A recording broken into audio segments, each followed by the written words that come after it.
This is Mark Creasy, and in this week's edition, we're going to be talking about soups. Who doesn't love soup? Soup is such a staple, especially in the wintertime. Folks get their soup, they get close to the TV, they get close to the fireplace. In the cold days, the soup just really rejuvenates. Soup is a little problematic for people that have issues with sodium. Most soups are extremely high in sodium. Although they have a lot of nutritional value, there's a lot of sodium that goes into soup that you may not ever think about. So I'm going to talk about this today. I'm going to talk about two different things. I'm going to talk about portion, being aware of your portions and your servings, and then also finding ways to skip salt. So let's begin. Today we have two really nice little bowls of soup. I love tomato soup. Tomato soup has been one of my favorites for years. I do have issues with soup because of the sodium. Say like this one right here. It's 90 calories and it goes to 480 milligrams of sodium. So let me show you this right here. So look, oh, isn't that nice? That's a nice bowl of soup. My goodness, only 488 milligrams of sodium. Well, that's not true. You see, this right here, this is one can with the water that it tells you to use. You have 2.5 servings here. So now, instead of having a soup that's pretty low in sodium, you have 480 times 2.5, which is 1,200. In this soup is 1,200. Now, we know by what the government puts out for the RDAs that they recommend somewhere around 2,300 milligrams of sodium for the average person. Unfortunately, the average American, they're way over 32, 33, and in some cases much higher. So as we try to thin out the sodium, and you ask why, but there's so many things that people don't understand about sodium and potassium and all these minerals. These are very important, but when it comes to sodium, and it comes to a heart that maybe is just a little crossways, maybe disease starting, maybe there's some weakness there, the sodium really is an adverse effect on a heart patient of any type. So let's just decide we're going to do this. So here we've got this is 480, it's 1,200 altogether. You want to add your crackers. Your regular saltine crackers are another 260. Now, everyone knows that a serving size of a cracker, of course, is a half a sleeve. No, it's not. One serving of crackers is 5 crackers. So let's think about that for a minute. I've got my soup out, and I'm going to take 5 crackers, and that's going to be my serving of crackers? Probably not. I may be wrong, but I think the average person, when they dig into their soup, they probably have more of a half of a sleeve of crackers. But let's say that we don't. Let's say that we just go ahead and we have 2. So we have 260 more milligrams of sodium that we have just added to this small little dish that maybe we're going to have for lunch or maybe an evening snack or something. So now we're kind of climbing up that ladder. So I've always enjoyed tomato soup, but I haven't been able to eat it for a long time. So what I did was, and I kind of got lucky on this hack, but when you really like a food and you don't get to eat it that much, you look for ways to circumvent and make it to where you can eat some. So I found this, and it's no salt added tomato sauce. Okay? So I'm going to do some comparisons here for you. There's a couple things I want you to notice as I'm going through this. On the tomato soup, it's 2.5 servings, and that is for a half of a cup. So our calories for this little soup is 225. Our sodium is 1,200. Our carbs are 50. Our sugars are 30. And our fat is 0. Now, if you told someone about tomato soup, you would think, you tell them you have 1,200 milligrams of sodium, they'd say, well, okay, maybe they're not that versed on it. The thing that really puzzled me is it had 30 grams of sugar, and I wouldn't expect to see that in a can of soup, but it is there. So what I did was I went through the counters and the aisles at the store, and I started looking at this. And I said, you know what? That's tomato sauce. Maybe it's a little thicker. Here's what I did.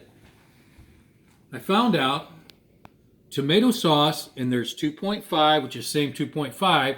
Now, this is per half cup. This is for fourth cup, so I doubled what's said on the back. So right now on this soup, we have 125 for calories. Our sodium is 75. Our carbs, we cut in half. And our sugar, we less than cut in half, and we're at 7.5.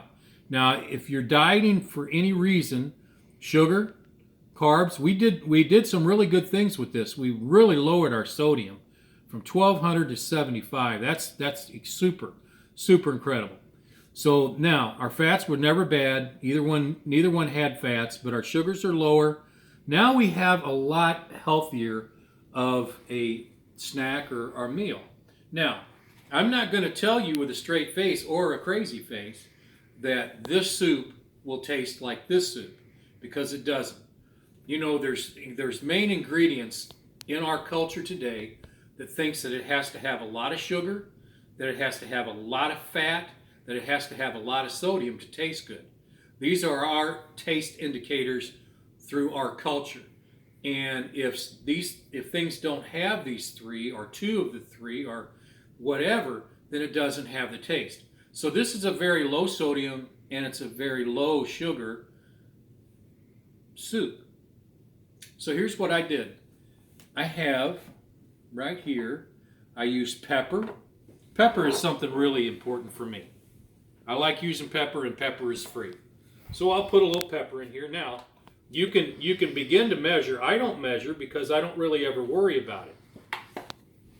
I know about what I like, and I cook enough to find out what I like. And I might use something like this.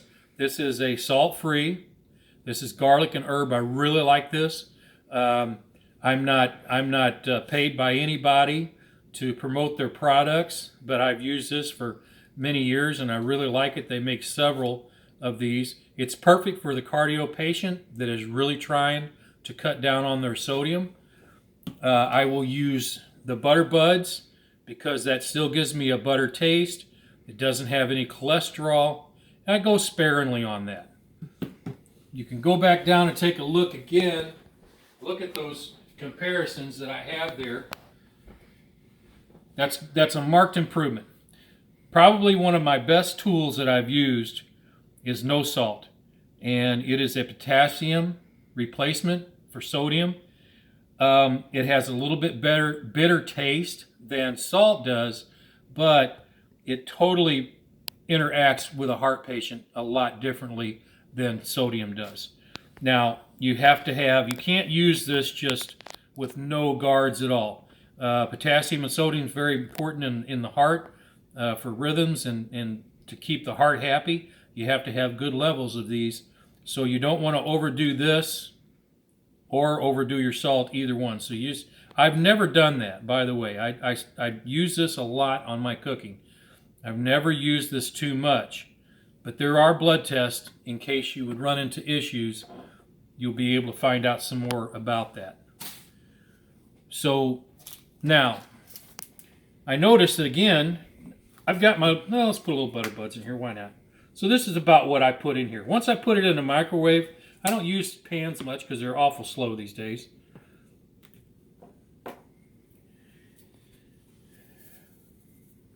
This is about how much I use, and that's about enough. That gives me a pretty good salty taste. The potassium has a salty taste. For my 30 grams of sugar, I thought, how in the world does that have 30 grams of sugar? So I looked in the ingredients, and it has high fructose corn syrup. Well, there's a lot of people that really don't like using that. So I thought, you know what? What's wrong with a little bit of stevia or something like that? So I'll put a packet in there.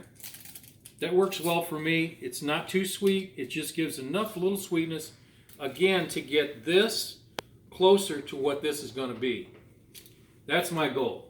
I don't have to be perfect. Just just make my powerful hungries for a certain food that I'm craving. Let me get it into something that's close, but let it still be good for me. So this is what we're talking about today, is cutting salt. You know, I have not had two-piece sandwich in years. I use open face sandwiches. If I'm going to make any type of sandwich, I use one piece of bread. It's simply, I automatically cut out extra calories, I cut out extra sodium, all of these things, these little bitty things that you can do every day that makes you a little bit better. You're not consuming near as much of the calories, these little energy modules that we have, these little molecules called calories. That's all a calorie really is. It's just a unit of measurement. It's a little bit of energy. So if you can keep those down, you're going to be successful. Now, people say, hey, you know, what diet should I go on? What diet should I use? I think that any diet will work if you work it right. People say, oh, you know, diets don't work. They really do. It's people that fail the diets. It's people that will not follow. And it's sometimes hard to do. I had a lady, we had a little deal where we were doing some teaching on cooking classes, and she wanted to come, and she says, well, while I lose weight. And I said, it's very possible that you can lose weight with the food that we're cooking. And she says, well, is it easy? And I just had to grin. I said, no, it's not easy. Changing some of these habits that you have, some of these habits have been ingrained. You know, food is such a big part of our lives. When we're happy, when we're sad, we go to weddings, we want to eat. We go to funerals, we want to eat. We go for game nights. People go to movies, they eat. It's just something that's associated of having fun. And a lot of times, people will go into these smorgasbords, they'll go into the fast food restaurants, they'll eat till they can't eat anymore. This has come problems for us, and this is why that we have diabetes rampant in our country. This is why we have obesity. You know, I used to weigh over 310 pounds. So I've come a long way. I still have a long way to go.